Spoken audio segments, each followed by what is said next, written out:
Mahiwaga nga naman ni Papa Carlo! Nag-toothbrush na ba kayo? Welcome sa Potpourri Friends at alas 8 na, alamat na. Ako si Papa Jepoy. At ako naman si Papa Carlo, ang alamat master. Noong unang panahon, wala pang sipilyo. Until 1938. Pero 3,000 years ago, may sipilyo na. Papa Carlo, pakisalo. Okay. Ang toothbrush, Papa Jepoy, o sipilyo ay isa sa pinaka-importanting imbensyon pagdating sa kalinisan ng katawan. Particular hygiene. na. Oh. Hygiene niya, hygiene. Partikular na sa kalinisan ng ngipin. Pero bago pa man ito na imbento noong 1938, Papa Jepoy, may mahaba at makulay na kasaysayan kung paano naglilinis ng ngipin ng mga tao sa iba't ibang panahon at kultura. Alin ang mga kabarangay, maupo, makinig,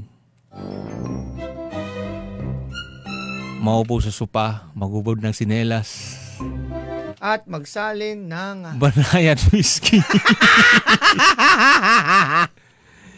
Eto na ang alamat at kasaysayan ng toothbrush.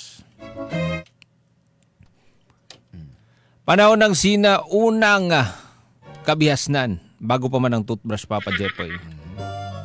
Ang mga sinaunang tao ay may kanya-kanyang paraan ng paglilinis ng ngipin gamit ang natural na materyales. Ano yung una nilang ginagamit? Ha? Chewing sticks. Saan galing yung stick? Miswak, siwak. Ginagamit. Saan galing yan? Saan galing yung stick na yan? Galing ito sa... Sa puno? Oo. Sa mga sanga? Sa mga sanga. Sanga ng ano yan? Puno ng ano? Puno ng saging. Walang sanga yun. Dahon madiretso yun. Diretso dahon.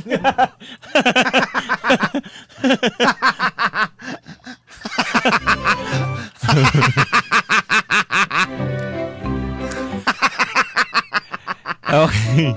Chewing sticks, Papa Jepoy.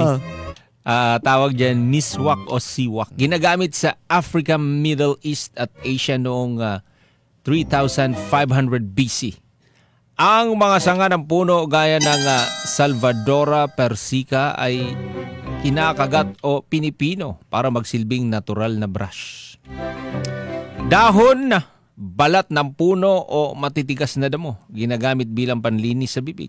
Abong uling, durog na shell, buto, asin at baking soda gamit na parang toothpaste. Yan yung gamit sa Africa and Middle East at Asia. Sa atin yun. Ito naman, sa China, unang toothbrush na may hawakan at bristles. Ito naman na dynastiyang Tang. 618 hanggang 907 AD. Unang lumitaw ang toothbrush na kumukuha na ng modernong toothbrush. So noong panahon mga sanga.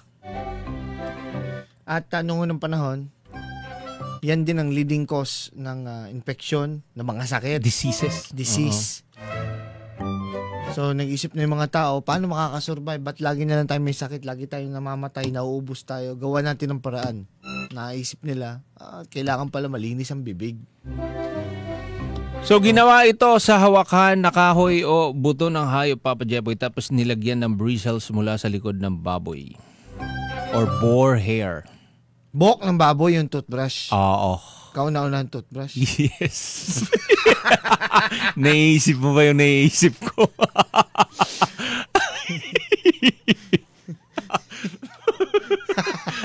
Buhok ng baboy, kauna-una ang toothbrush? Yes, sigurado sir. Sigurado ka sa sinasabi mo? At nag-improve pa yan, ha? Kung malaki yung bibig mo, buhok ng kabayo. Buhok. Yung buntot ng kabayo. Kauna-una ang toothbrush, buhok ng baboy. Oo. Sige. Ang idea ng toothbrush ay kumalat sa Europa sa ika-17 siglo. Pero ang mga... Sino nagpauso niyan? Ha? Sino nagpauso? Ito, sa Europe. Southern Tagalog, ano to? Bacoor, Hospital, Tropang Housekeeping. Sir Bong, wag ka na dumagalit, sabi ni Eliza. Hello. Saan galing yan? Yung buhok? Eto. Sino nag-invento niyan? Buhok ng... Ano to? Sa ano to, Papa Jepoy? Sa China. China. Oo. Saan sa China? Ito?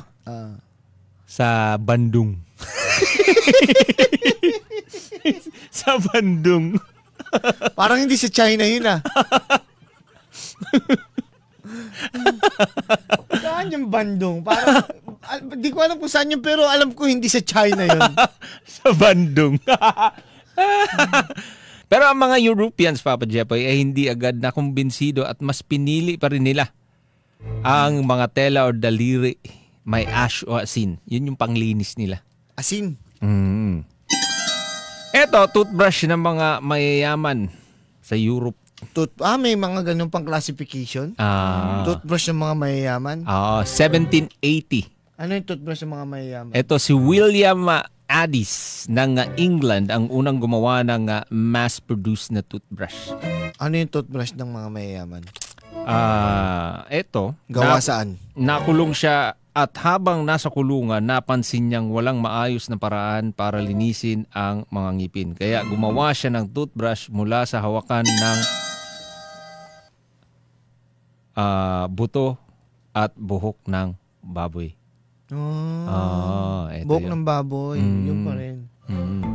Pagkalabas niya sa kulungan, sinimulan niya itong i-produce at ibenta. Ito na. 1938. Ano binenta niya? Yung baboy? Oo. Ay, hindi pa. Yung mga baboy noong unang panahon, wala pang silbi. Kumbaga, ang gusto lang nila doon sa pinapatay nila yung baboy. Ang gusto lang nila doon yung buhok. Tapon na yung baboy. Noong unang panahon, ganon? Oo. Hindi kinakain yung baboy. Sila bumibisi ng mga baboy. Kinukuha lang yung buhok. Tapos tapon yung baboy. Tapon yung baboy. Sino nagsabi niyan? Ang mahal ng liyempo ngayon, tatapon mo? Oo. So, ito na Papa Jepoy, fast forward nung 1780. Ito na, fast forward na tayo, modernong toothbrush, 1938. Ang unang toothbrush na mayroong nylon bristles ay naimbento ng kumpanya ng DuPont de Nemours sa Amerika. Bago pa man itong, may kwento ko lang din, no? Bago pa man ang toothpaste tube. 5,000 BC, mga Egyptians gumagamit ng powder mix ng durog na pumis, itlog ng ostrich at ash. At ang mga Romano gumagamit ng durog na buto, oyster shells, charcoal at minsan pa ay... Charcoal? Uling? Uling. At ito yung medyo nakaka-weirdo to, Papa Jepoy. At minsan pa, ginagamit nila panlinis ng ngipin. Anong panlinis nila?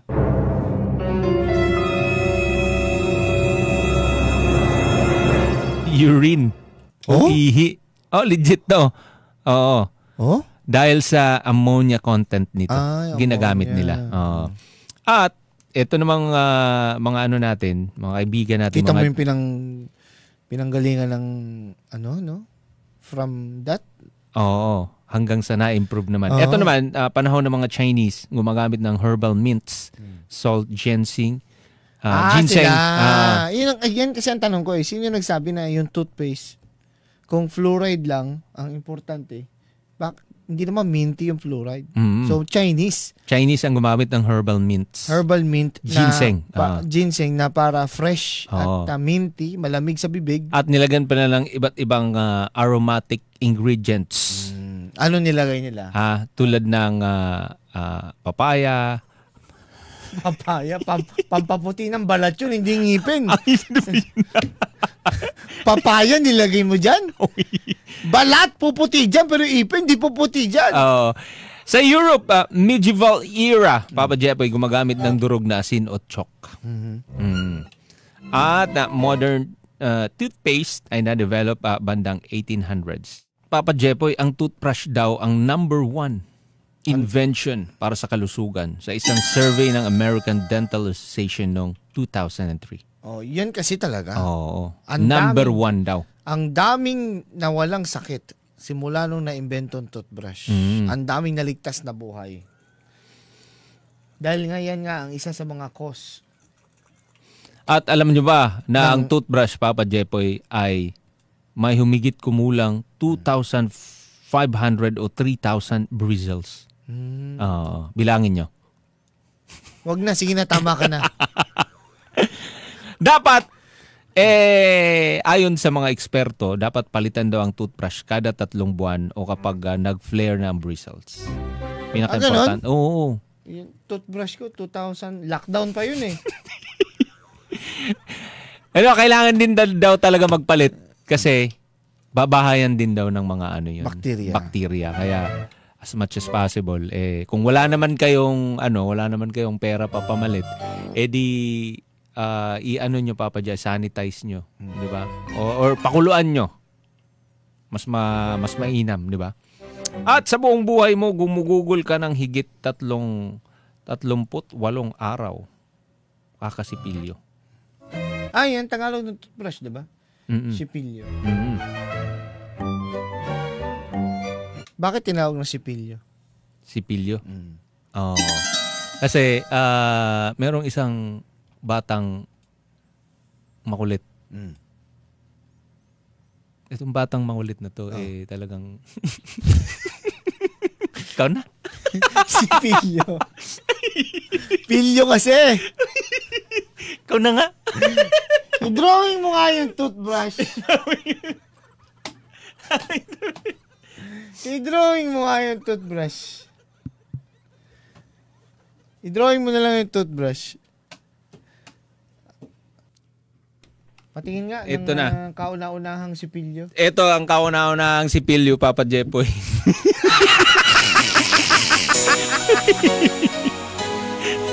Puputi yan. Grinder yan eh. Pantanggal ng tiles yan eh.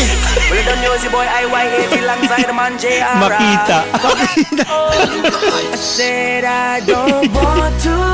Hindi lang tingan, tanggal dyan. Pati tiles, tanggal dyan. Pati gums.